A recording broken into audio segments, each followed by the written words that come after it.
Yo, what's up, everybody?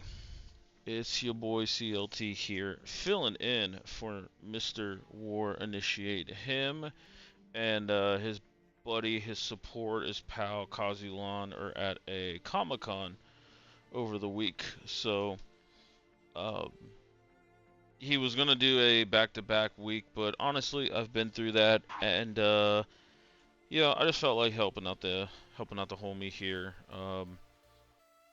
Giving you another Midwest Weekly episode going over week 5 of the Herald League here. You're going to have to forgive me, it is a little past midnight Eastern. I'm typically a night owl, but if you start to hear me wind down, um, that explains it. Plus, I am by myself. So, just wanted to get this out there, get it done and over with so I can enjoy a day off. Got a scrim tomorrow, and then got a big, massive matchup, which we will talk about um, here pretty soon. But yeah, going over some Midwest action here in the Herald League. Let me make sure. Here we go. All right, so let me pull up my notes here. So the first game we're going to go over here is Psychotic Plantation Squad versus MN Misfits, or Misfits for short here. So, I do remember kind of waking up and loading into this game a little bit as I was going to cast the one after this, but no one ended up grabbing this one. So, I woke up, fired up the stream real quickly after booting up, and got into this. I did not see the draft or how we got to this point, but I did end up getting like 0-0 the first minutes of the game here. So, looking at these two team comps, we have the usual coming out of Misfits, though a little different look of the usual. Salka keeps getting away with murder on this Lux. Walliford is typically, the nice stable bruiser top, or bruiser and tank player up top. Cats, though, maybe getting forced onto this Kaisa, or they just wanted a little more dynamic between the Diana, Lux, Ornn applying CC, and then Kaisa being able to travel around the map. Maybe just trying a little bit of different things here against what is a winless, weaker team that hasn't found success yet here. So, looking at the Misfits side, I think this is a pretty standard draft for them. War, aka Brainol, has gravitated towards these picks like the Varus, a lot more caster-oriented ADCs. Vladder Daddy was subbing in here at mid here for Zelda guy, who is their new mid laner. Um, and then one-handed, aka Nubbies, is in the top lane here. So yet again, for those that have been around the server quite a bit, it's one-handed versus Walliford. What's not to love about watching this matchup? Though they are on two tanks, so um, overall, I'm not gonna go into too much detail here. Again, it's pretty late, so I'm just gonna keep it about as short and sweet as I can keep it. I do like to blabber quite a bit, so this early game, I mean, we've seen some stuff being made happen here from PPS. They get the nice first blood onto Varus in the bot lane. We see it is going to be on hit Varus with the lethal tempo, with the Doran's bow start here. So Sokka and this Lux champion, he's very good at getting a lot of early pressure here. He's very good with the skill shots on this champion. Ends up picking up one back for Vlad. Um, the only thing I question about um, everything so far is the lack of TP. Like, Ari's going to get poked out. I'm not sure where in this early laning phase you thought Ignite was going to be useful. So I think that is kind of a little bit of a mistake here. Um, there was a really solid fight here. I think I got around the 12-minute mark. Yeah. As we can see, the Diana's kind of all over this map popping off. Roa's a little bit delayed here from Nubs on the Cho'Gath, and I'll be honest, I don't know if I'm a fan of the Roa. I think if the rest of the map was going much better, the Roa is not going to feel as bad. But with everything else kind of falling apart around you, getting this Roa at 12 minutes, it's not the latest Roa, but it still kind of feels bad. Martin having himself a really like solid early game here. 3 kills in the Triforce on the Zaheen jungle, which is not something we see that often here. But um, overall, I like what PPS was trying to do here, and was trying to draft a comp that is good at fighting overall. So they wanted to bring the fight to Misfits, which is what I think is effective against them if you can pull it off here. So, but as we can see right here at about 13 minutes, it is tied 1-1 on the Dragons, but it is a 2k gold lead, and it looks like it's just going to continue to grow here for this Misfits squad in game 1 here. Um, if we fast forward here just a little bit, we start to see Misfits getting control of the river, getting control of the map here, and doing quite well. How I Met My EDC coming back out on the Diana here. The Diana buffs did go live, so I think this has been a pick. We've seen him pull out a few times, if not this split. Definitely, I remember him playing this last split. So the Diana buffs sitting well here with a player. Oh my, Sokka, quit it. Um, but yeah, so we'll fast forward a little bit more here. We start to see that the dragon stacking is in full effect, and the kills, the snowball is coming out for the Diana, for the Lux. It's just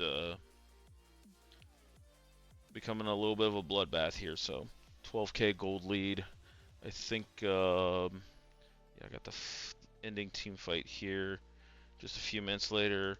You know what? I do want to at least show um this kind of sieging sequence here. So I know they look like they were a little split on if they're ending, if they're not. War does end up coming up here, and so Salka does end up missing the R. Tier 2 turret is still standing for PPS, so um, they do end up taking this fight here, but I believe, if my memory is correct, Vlad and Martin do end up picking a few kills here and some pretty important shutdowns. So there was one going over the Vlad from Solka, and we see the gold lead kind of creeping close to 10k. So they did get a net like positive out of it in the form of shutdowns, but overall it still was just not enough here. We see Kazulon getting caught out, and here's kind of your end fight.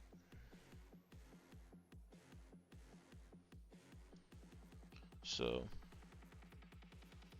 yep, Martin. Martin had himself like I said, a fairly solid game, but it's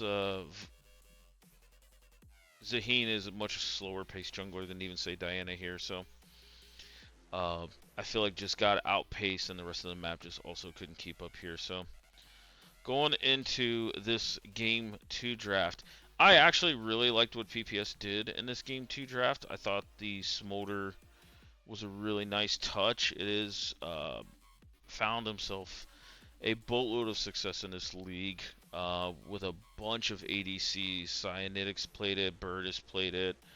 Um, I believe even Lolcats has played it. If not, I know there's a few.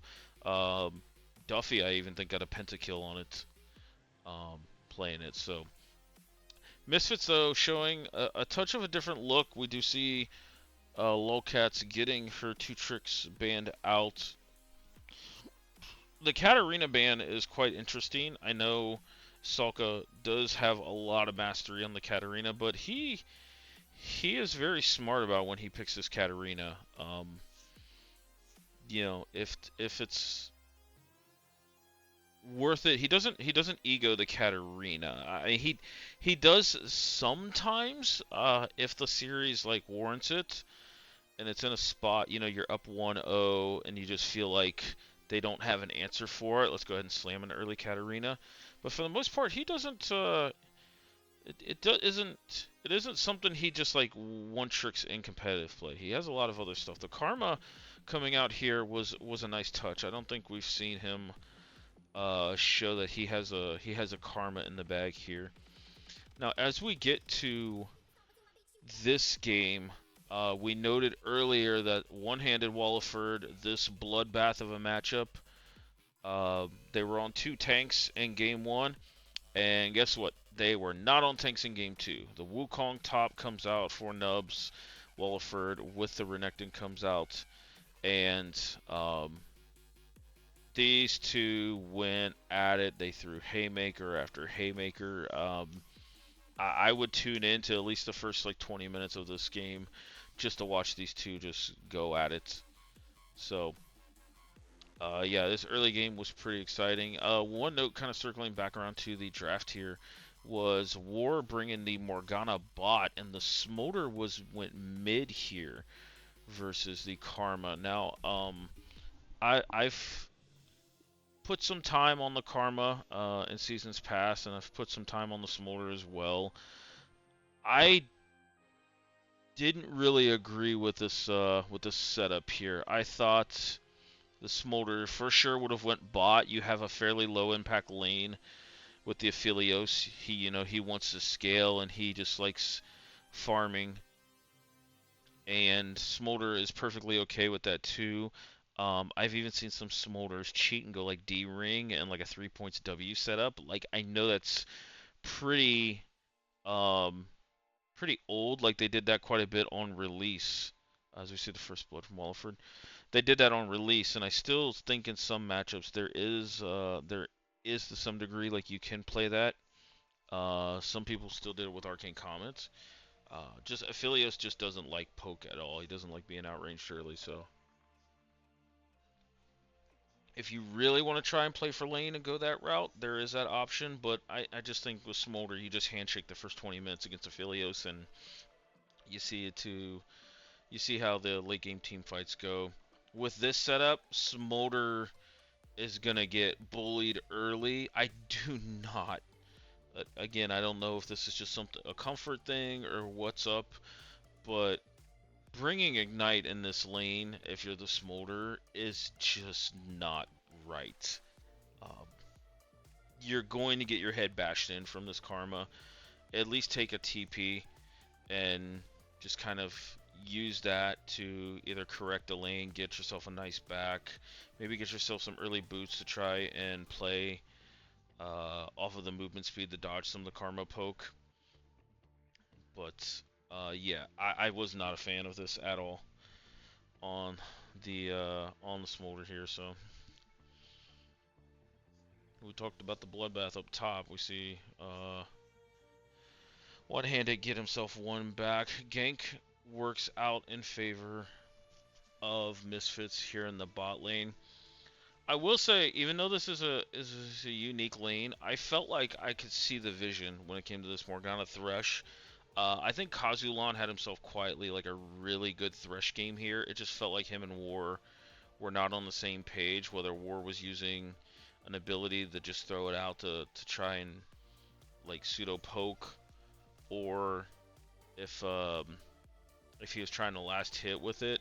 Because there was a couple times in this game where I seen the hook come out and land from Kazulan, but there really was no follow-up from the Morgana here. And if you're going to go Deathfire Touch, then I think you have to be able to play on these CC chains and be able to capitalize on it. So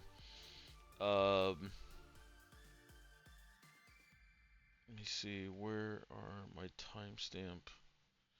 We're going to fast forward here just a little bit here. See if we can get to about the 12-minute mark. So here around the 12 minutes, we do see, oh, shocker, I fast forward and we see One-Handed and Walliford just beating the shit out of each other again. So, yeah, 5-4 here. Gold lead's only about 500. And we do see PPS, like, they're throwing up a fight here. I think this could honestly be considered like their best showing of the split. It's unfortunate that they are against, one of the top teams here in Misfits, but I really thought they just played well in this series. So, but yeah, let's gonna fast forward here again because there is one point that I want to get to, and the chat really had a lot of fun with the, not a lot of fun, sorry, that's the wrong word. They really had a lot of takes on this one, so we're gonna go ahead again, and we're looking at now 20-10 here, about a 6K gold lead, 2 dragons here for Misfits, but the big thing here is this Black Cleaver on Smolder. It's been very highly publicized that, like, Smolder got completely, like, out of control, broken state with DFT, Black Cleaver, shredding armor on every tick. It did get changed this patch, and this game was about 2 or 3 days after the patch change. So, I know Vladder Daddy played originally as a jungler, so maybe he just didn't think about it at the time. Again, not 100% sure. You can see me kind of going over it in the cast here, but even if this was a great interaction, it's lethality Jarvan, it's Karma Aphelios, and there's no armor getting built. He even has MR boots on Walliford's Renekton here.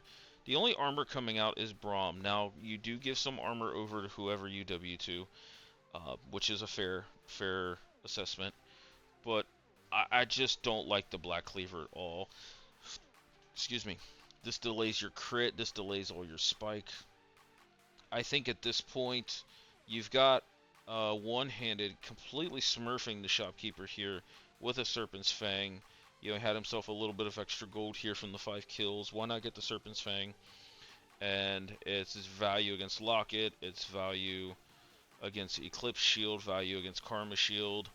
Like, a lot of good solid value here. So you just need a little more oomph out of this team comp to play with the Sejuani, to play with the Wukong here, and this is a big L, fat L to shopkeeper here. Overall, yeah, that was the big thing that stood out here.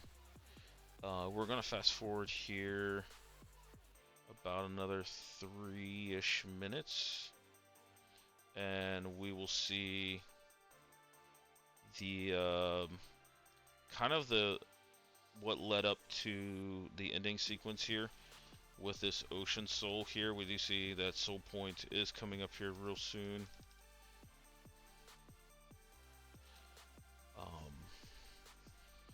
And oh, a little too far, my bad. So we see the siege here coming out with the Baron minions. Walliford kind of getting picked on here off to the side, but overall a nice little siege here. Smolder is at 220. No, you still got to respect it. But yeah, so Martin and Kazulan, sorry, walking up there. How I met my ADC on this Jarvan is he went lethality into Bruiser here, so not the tankiest thing in the world here. Diving the back line, he will end up falling. One-Handed, having himself a little bit of a moment here, getting the 1v1 off the back line against Salka, but the rest of his team is just pushed back here. And so Walliford, Skizzy, and Cats are left standing And we see Flatter Daddy trying to get some poke out, but overall it does not work. Nice ward. Skizzy was fantastic warding the lanterns when Cluzon was putting them down. So big shout out to him. That was not uh, that was noticed for sure. So I do have DC here, and let's go to our ending sequence here. So Baron started up. No anti-healing coming out for PPS was very noticeable against here. Would you see one-handed going into the backline and assassinating Lowcats? Um, you know, one-handed sends his regards. And you know, just one for the caster curse bot lane there. But the rest of the fight ends up not going in favor for PPS here. So Baron ends up going down. They get a nice push here. War trying to do all he can, but actually they didn't even get the Baron here. They just won the fight and then went after it. So War taking a boatload of damage from the Empowered R. Actually, wait a sec. Oh, this was Baron fight was right after that. Sorry. So one-handed tried to dive into the backline as well again. I think unknown to him that he was on a ward, so they were prepared once he turned the corner for it. But burning the clone here gets Jarvan ulted. You know, still forced Salka to burn his flash, but now it is a 4v5 here. And how I'm at my ADC coming in here. Welliford jumping off to the backside. Ladder Daddy getting himself some nice numbers on the damage here, but just cannot net himself any type of kill. Had the IE finished.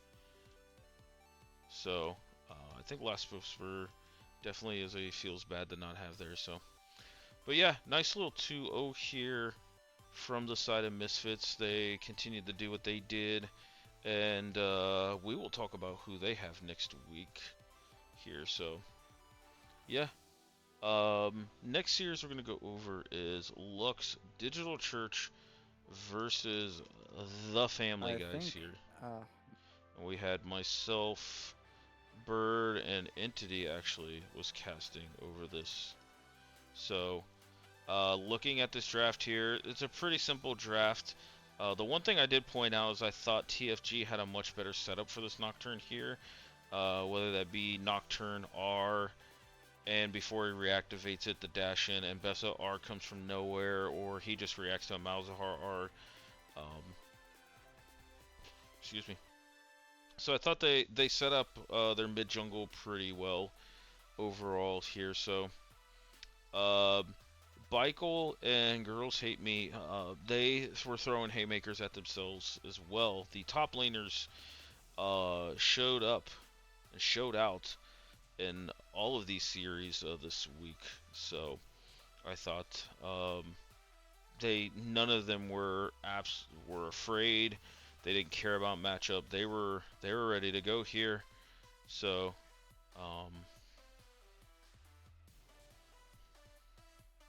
yeah, we see a little bit of this going over as well.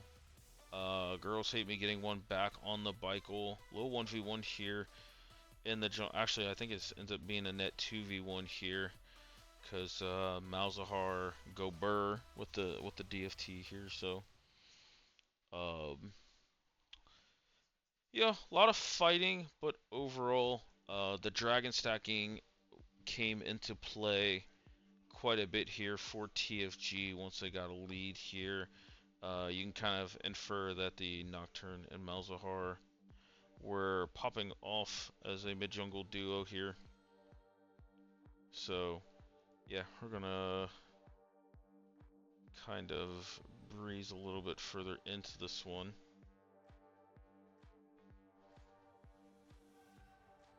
So this is kind of what we were talking about here. The Nocturne R just has so much value here. minus on his patented, as Herald tried to do everything he can on this one. Ends up getting the shutdown on the perps in the fight here, but it was not enough.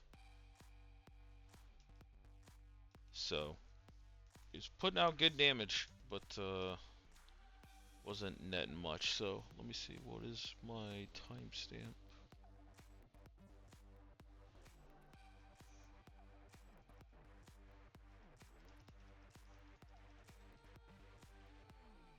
So we're gonna go watch here. I believe this is our soul point team fight here. They end up finding Theos in the jungle here. Mbessa does jump on Druzy as well, so what's kind of left is your backline and this AP Bruiserish Gragas, and it's just not. Oh, sorry. There's just not much that can go on here. They're throwing a lot of skill shots, but Family Guys do end up netting themselves the Hextech Drake, and so yep, we're gonna fast forward. Do they end up picking up the Baron here? I do think, yeah, they end up getting the Baron. They're trying to find a pick onto this Mbessa, but mobility, go Burr, and then here's the kind of the ending here. Perps just kind of kamikazing in, doesn't end up netting himself anything. Minus ends up getting outplayed by the Malzahar R. And with the Baron minions, this just started ending pretty swiftly here. Theos trying to get himself an Amumu R here, as Perps did spell shield that. And yeah, that was game number 1. Now, game number 2. Let's go over here to this draft. We got some nice, interesting picks coming out of this draft. We see the Lux mid coming out, the Vayne bot lane. I don't. I know there's been some Vayne bot lanes in the league. I think TFG might have ran this another time. I know there is some Vayne players out there, but this does come out with the Renata. But the Kale makes its second appearance here. I know Nubs played it one other time here, but Lux coming out with the Sylas top lane. And oh lord, did this Sylas have himself a game for the ages. Now, I say that, and you're going to be like, what the hell, he had a game, he gets first blooded. That was the only time Girls Hate Me could even play this game, was at level 1. After that, holy shit, did Baikel throw on the carry pants here, going with the Ignite. I mean, you can kind of infer how this goes, and this is the trade. Once Baikel got this freeze up here in the top lane, he did quite well to keep that going there. And you know, there's one back, and it just kept going. After this, let me see if I can't catch another one from Mr. Baikel himself.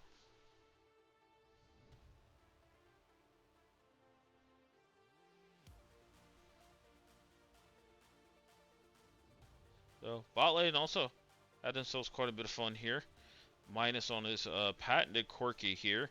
He's the only one that has played it this split, and therefore it's kind of his pick. So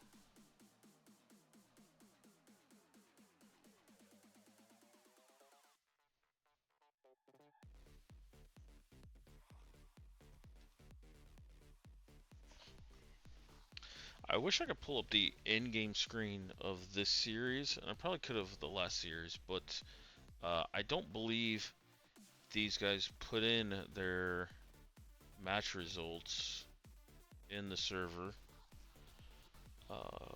No, they did not. So, yeah, gonna get yelled at from Havoc when that time comes. So, um,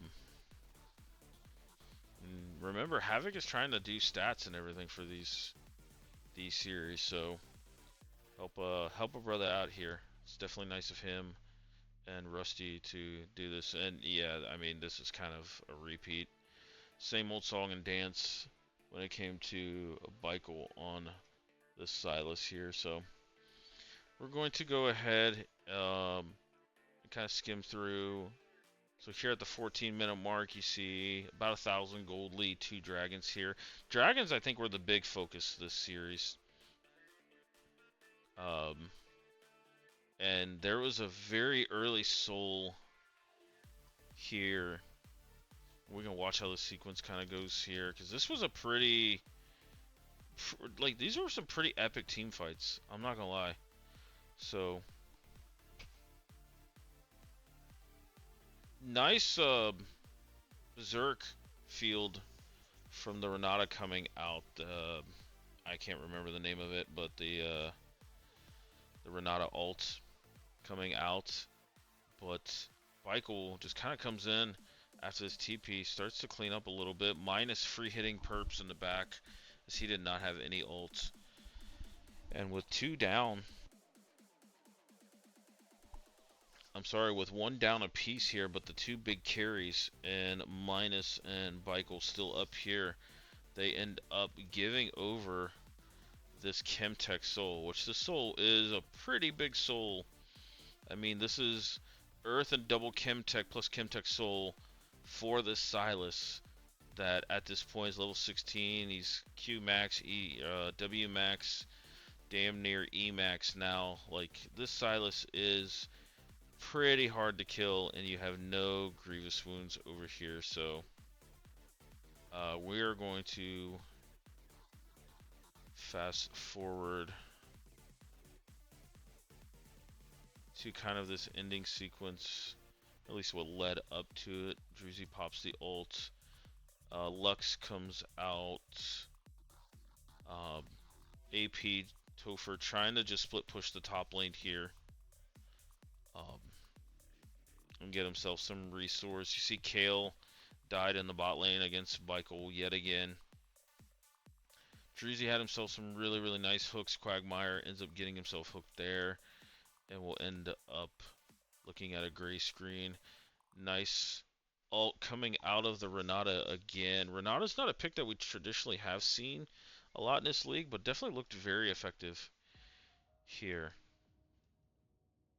So, um,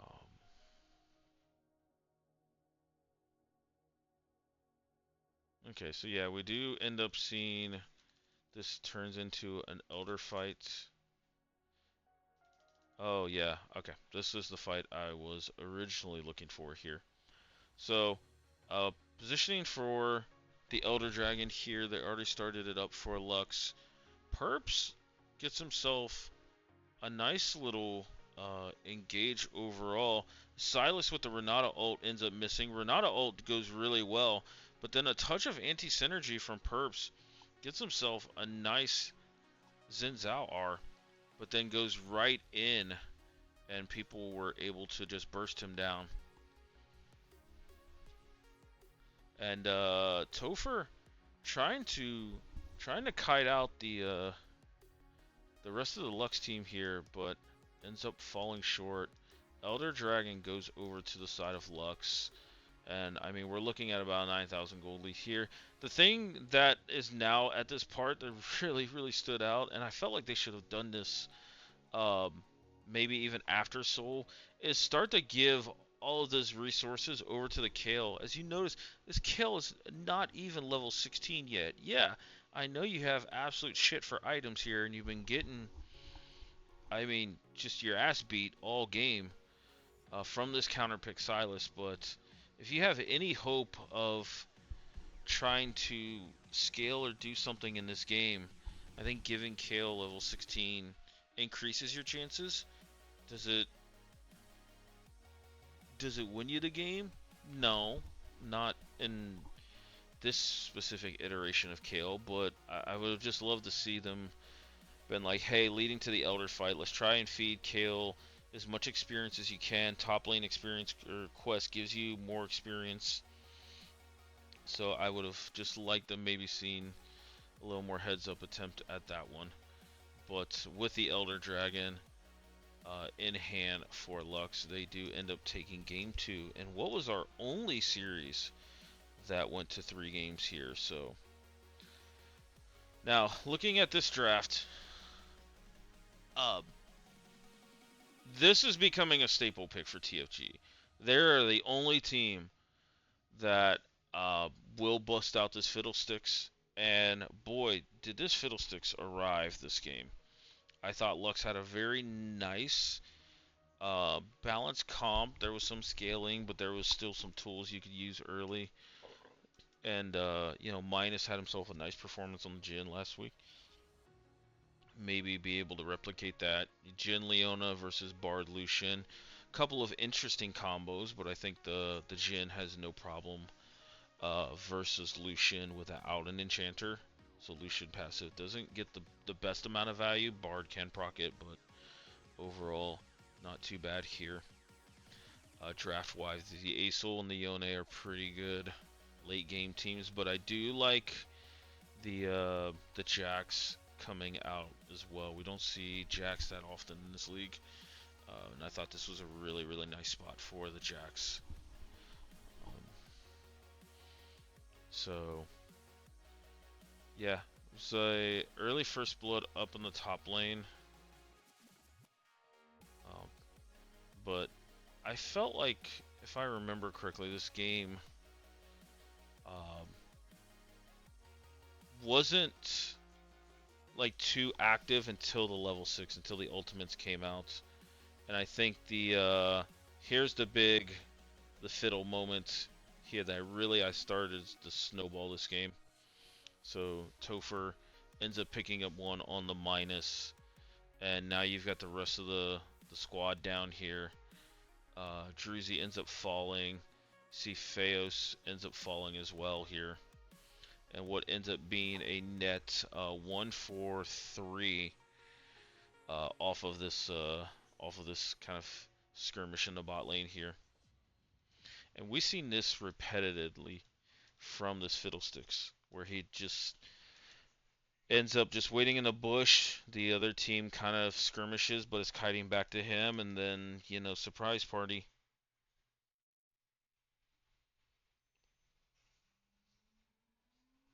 So we do see a nice little 2v2. Ever since this lineup change, I think Minus and Druzy have an argument to being one of the best bot lanes in the league in a vacuum. I know Lux has found some success when the lineup change happened. They did beat If the Worm Wiggles, but they constantly, when you pan down here, and I've had a chance to now cast both of their games since the lineup change, uh, their lineup change is working quite well, especially in the bot lane. Minus and Druzy look like they're definitely on the same page. And I think in a vacuum, no junglers, nothing. I think they can plant a stake in the ground and say we're one of the best bot lanes in the league. Are they the best? I don't think you're ultimately gonna know, but the champs that Minus has brought out compared to some of the other bot lanes out there, he's not a big victim of the Kate Smolder meta that's kind of been trading back and forth. We've seen him have success on the Jhin, have success on the Corki.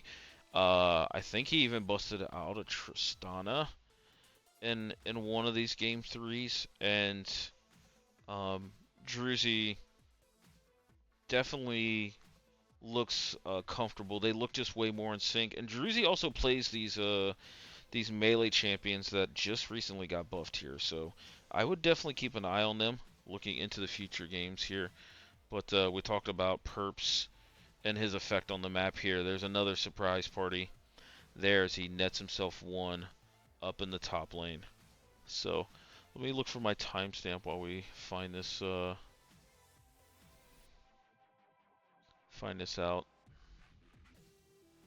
Um, So it's roughly around 30 minutes here. So we're just gonna skip to that point.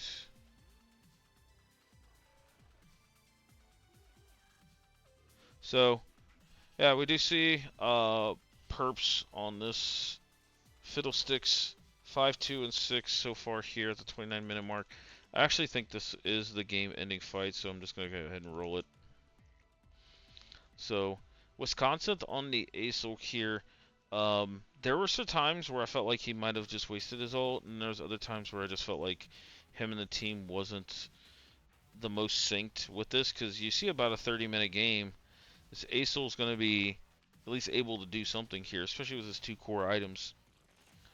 But we do end up seeing Feos get himself a nice 3-man pool, but ultimately just not able to do much. Minus trying to get close to this fight and is just unfortunately unable to. And he is the last one standing here.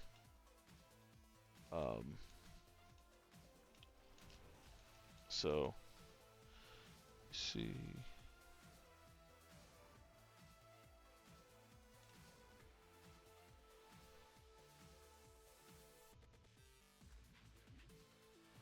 Alright.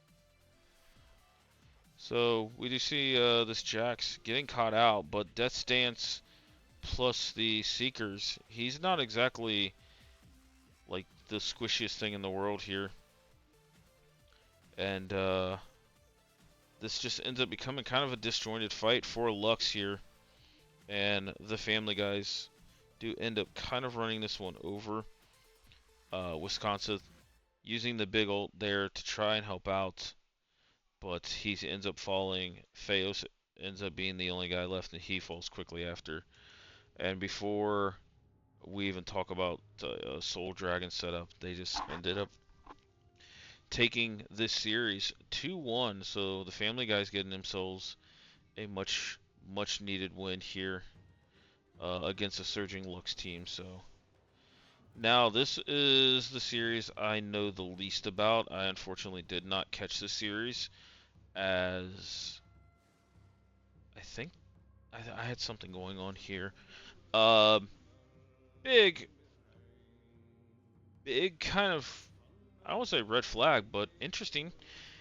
We got ourselves a freaking Heimerdinger, boys. And this ended up being a Heimerdinger top lane into the Dr. Mundo, which is really good for the Heimerdinger, because this Mundo is going to take some time to get himself going. So, kind of the big point here for this game was Colt on this Volibear. Trying to find the first blood. Okay.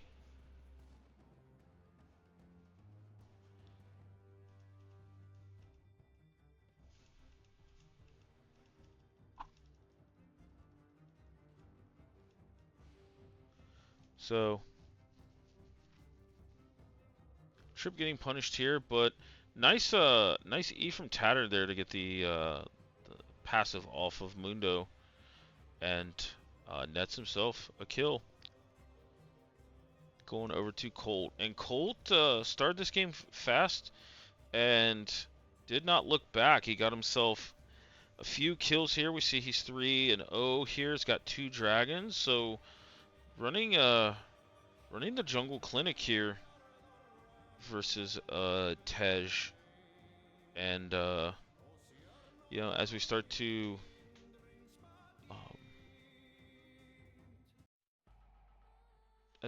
kind of go deeper into this game, you know, we see it's 9-2, about a 3k gold lead.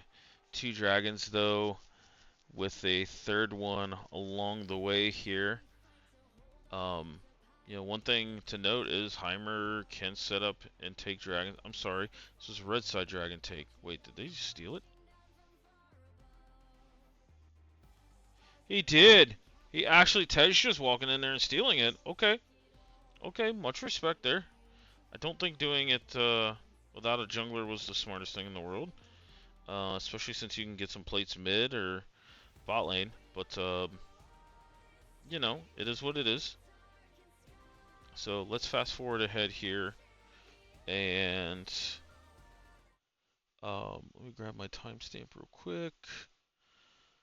Um, this game ended up being pretty competitive when I just really glimpsed at it to kind of prep for this, and um, overall, like I think it was a battle of the 80 carries is what it ended up getting to here in the late game. I mean, Cyanitic had himself 14-2 and 8 score line, but Duffy 11-6 and 1. I mean, Duffy has had himself quietly like a really good split. I actually think like 80 carry in this Herald League so far is pretty freaking stacked here. I know we're going to talk about All Stars uh, here after this weekend's games going into Week 7. So start thinking about those. But All Stars for 80 carry is going to be quite interesting. So this game ended up kind of going the distance here. As we're at the 36-minute mark, you see still point here for Gray Screen. So Smother and Covered had to do something and make something happen here. We see Trip Hazard falling, and Cyanitic trying to do his best, and ends up netting himself a triple kill here. And Tattered with this freaking Heimerdinger. It's the most annoying thing. I mean, you have a comp that you're just kind of walking into this Heimer, especially on the front line. So I don't mind this Heimerdinger at all. He did get buffed quite a bit this patch. Um, Turrets I think got increased range, and I think it even got more increased range against minions. I don't know. I'm just not a Heimer enthusiast. Good in ARAM. I guess I'd give him that. I think Thor kind of wishes he didn't hit that hook here, but double kill coming out for Cyanic. Triple kill, Tattered, just being a complete menace here to Kane. And this game one goes over to GGS. Now game two, this is kind of a similar draft of champions that we'd normally see. I guess the only thing that really stands out is this Twitch here. And I'm going to go over here. And so we do see.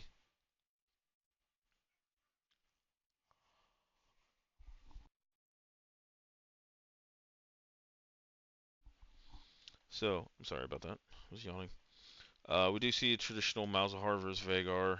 It's been two staple picks for most of the mids in the league so far here. If I do remember correctly, I do think Scrublord had himself quite a bit of game. Let me pull this up. Yeah, 7-7-3, really respectable game, and he has kind of the game that Vagar wants to have. You know, he's got himself a really solid front line. The Tom Kinch top is a nice little pick um, overall. So, and into this Malzahar matchup, he can Q stack off the Voidlings once he gets a certain amount of HP. So, for the essence of time, we're just going to speed this up quite a bit here. So, you see here at the 25-minute mark, I mean, we're 3K up for GGS, 3 Dragons to 2, but kills are tied. So we start to see that this game shapes up quite a bit here. Let me see, we've got Dragon coming up in 30 seconds.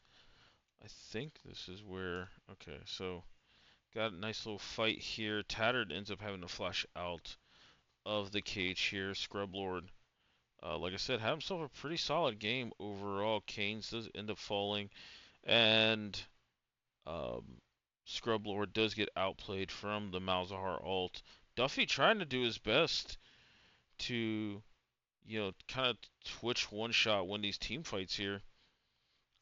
Blade Runins, and IE. See a pretty nice spike here. Have himself the Omnivamp boots. I see Omnivamp boots being really good on casters, and I'm actually a fan of those.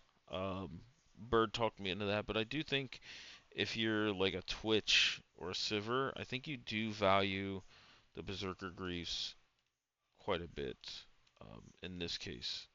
So, but not an AD carry player, not 100% sure. So there comes the outplay button again. Polymorph does come out from Thor to stop it. Nice knockout from the Tom Kench. Colt gets himself in the back line and ends up taking out Duffy. So there's a lot of the damage here. Scrublord, though, on the other side of this, trying to do his best. And ends up flashing Q to snipe off Tattered. But that be all it is for that team fight. 4 Drakes, including the Kentex Soul, is up for GGS, and I do believe this is our final sequence, if my memory is correct. Again, I kind of skimmed through this to prep for this, but this series I really didn't get a chance to watch overall. This Twitch, he was gliding there in that last fight, but man, he's not outputting the damage. I think he just doesn't get online. It doesn't have the access that like Sivir has with the Ricochet here. But yeah, so GGS ends up taking the 2-0 here versus Smothered and Covered. And this takes us to our last series and what was voted on by the people as our series of the week. Um, Caster Curse versus If the Worm Wiggles. This was a first versus second matchup um, for this one. No shocker. Yeah, I'm going to be able to give quite a bit on this one, having been played in it.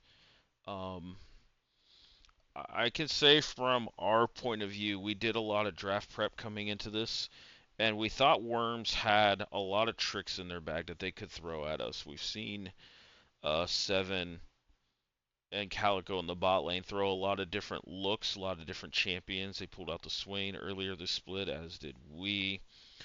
Um, so we thought they could get tricky in the draft. We were surprised as all hell to get this game one draft. I mean, this is kind of our. I mean, let's be honest. This is what, as players, these are our top comfort picks. I mean, Bird has had himself a great season. I mean, at this point, you might as well call him, say he's in the LOL Cats world of playing Caitlyn. Teams seem to kind of just keep giving it to him. Mojo has been very successful on the Wukong. He's played it several times, and then everybody knows that I've been an Anivia player for many, many years, and I will gravitate towards that pick when it seems right. And this game, as Cyanitic noted in the cast, I have no issues blind picking this, but there needs to be some conditions met. This is perfect. Sivir, Nami, if you ever step up past the turret, I will wall you off. And you have to burn a flash, or you just playing in colorblind mode. So, um, we were shocked at the draft. The Alawi ban was kind of out of left field, but there is some history with that. It did come up in a scrim, and that's all I will say about that. We do have some scrim history with the Worms. They've been a fantastic scrim partner, and will continue to be that. We do highly, highly respect them.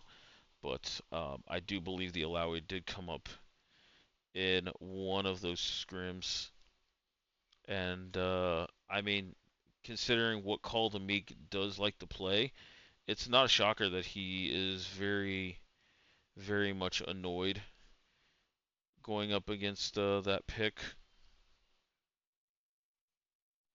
So, yeah. Um,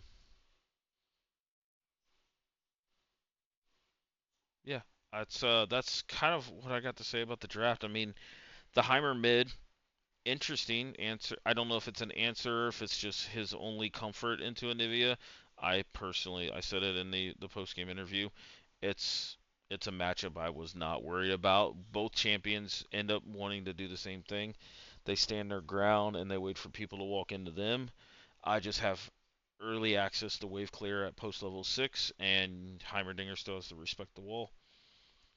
So, um, in this series, game one here, Siren, he had to hold on for quite a bit here. He got bullied by Call the Meek quite heavily. I mean, that is his namesake. We knew giving him the Renekton could be dangerous, but we felt like we had enough answers surrounding the rest of the draft that we were not worried about it, especially looking at um, Caitlyn, Wukong, and Nivea.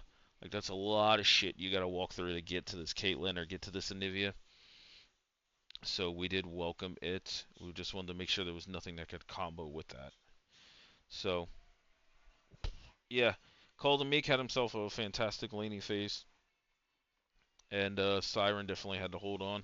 He did get a few licks in earlier, or I'm sorry, later in the game, because Cassante does tend to outscale the Renekton here. The ghost on the Renekton was a nice little wrinkle here. I know Mojo was kind of frustrated when he ended up walking out of there, and I mean this Croc was fast, so but not outside of the top lane brawls, not much going on in the early part of this game. You know, it ends up being 2-2. I ended up getting myself a double kill off an early.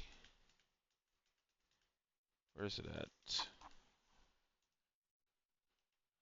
Yeah, off of this early skirmish here.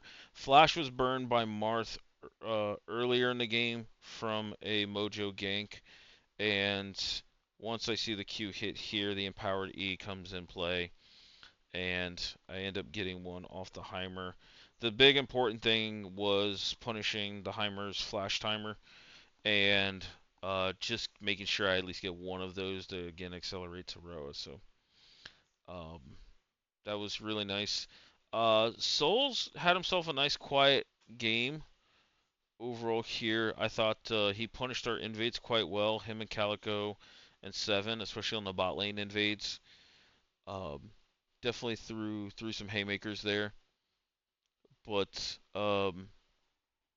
yeah, I mean, you just gave us all that we wanted in this game, and we are very comfortable with a lot of these. So um, yeah, looking at the mid game, we got off to about 3K lead. We ended up getting two dragons. We could argue that we shouldn't have given up the third one after a team fight, but it's always hindsight here.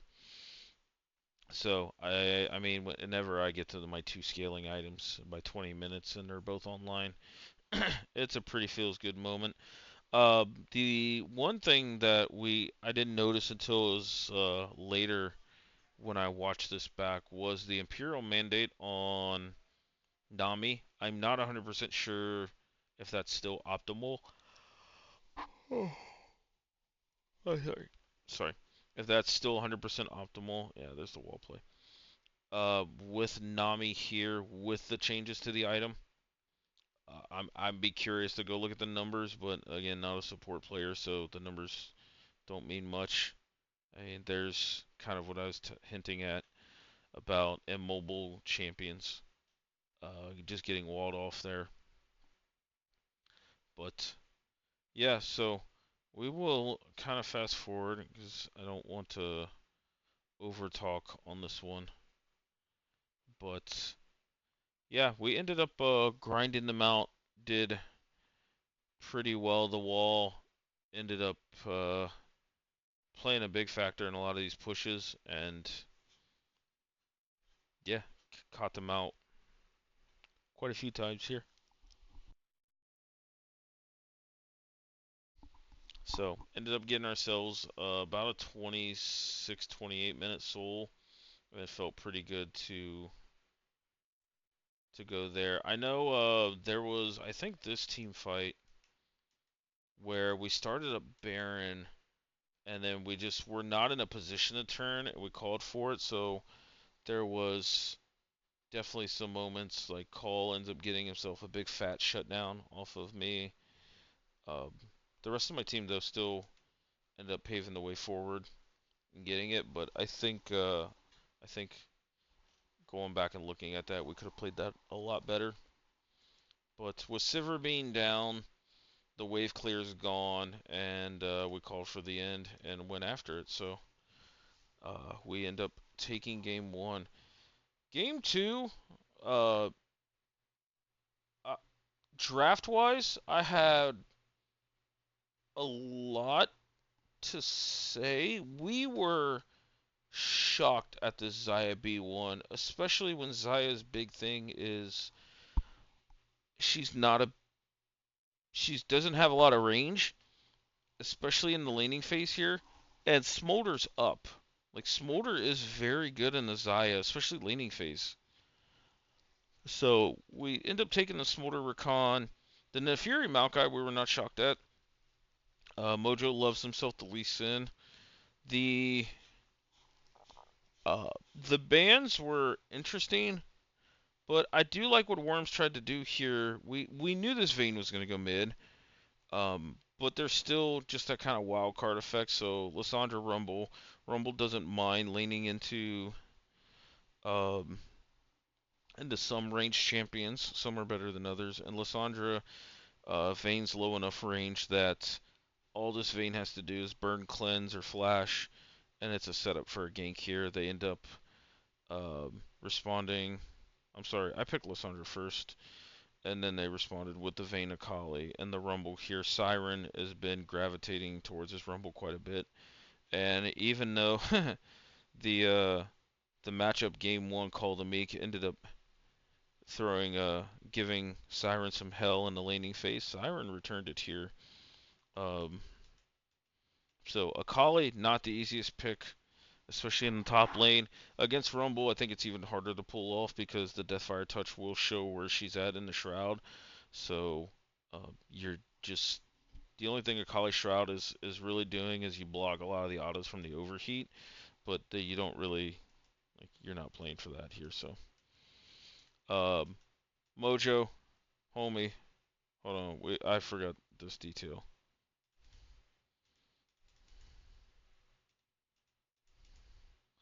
Mojo, I yeah, it was something. Ends up getting the camp. I still don't think it's worth, but it's a jungler thing. So, Siren picks up one in the top side here. The middle part of this game, Siren is pretty fed. Um, this is about the point in time where I'm sorry, it's a touch earlier where I called for a gank mid because Homie didn't bring no cleanse. I don't. I'm completely like lost on why you would not bring a cleanse versus Rakan, sorry. Rakan, Lissandra, and even Lee Sin, because you can click and then flash, you can cleanse and then flash out of the kick displacement. So it was a weird one for sure. Um, yeah, I don't get this one. So nice little river fight here. I do end up netting myself a double through the action in the bot lane as well. So Siren is just like Omega fed here now. Uh, but yeah, Call to Make still ends up netting one here after I get a kill. Siren gets himself his fifth kill, and we're up 2k here. We end up returning back to the culprit here. I take the E in, and this fight could have went either team's way here. Um, Call had himself a really nice Akali mechanics there, which actually shocked me how well he pulled that off. That's not a shot at him. I just don't see Akali's play it that clean. Um, One-handed and Bird net himself a double here. I'm calling for the re-engage on this fight here if they do show because my ult is now 100% back up. And so net myself the double there.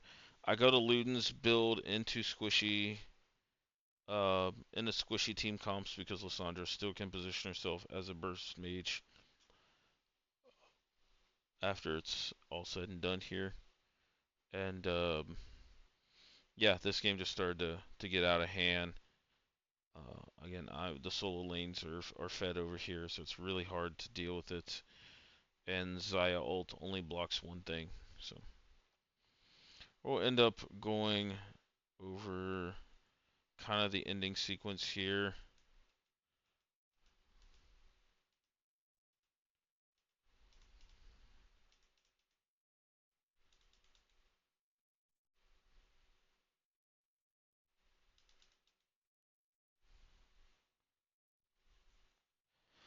So I kind of expected a 7-2 ult there, but I made the aggressive move because I still have Zhonya's here. But yeah, it just ends up being wallet diff here, and we end up winning off of this one. So you can see the final.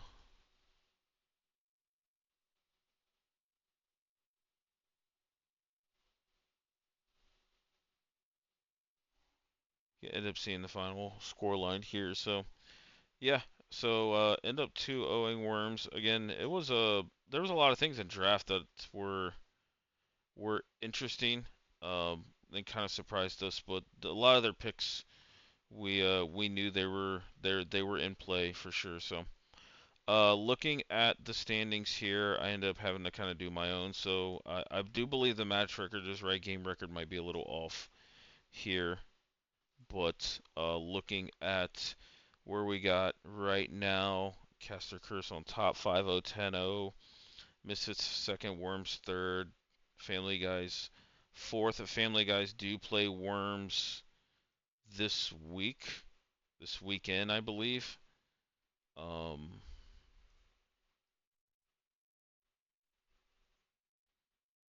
yeah, they do play this week, so that'll be a really big, nice heads-up matchup. Misfits and Caster Cursed. I mean, dude, I'm so excited for this one. Um, and then SAC versus PPS, Lux versus GSS. So your top four teams end up mixing it up. So 1 versus 2, 3 versus 4, um, 5 versus 8, 6 versus 7 here.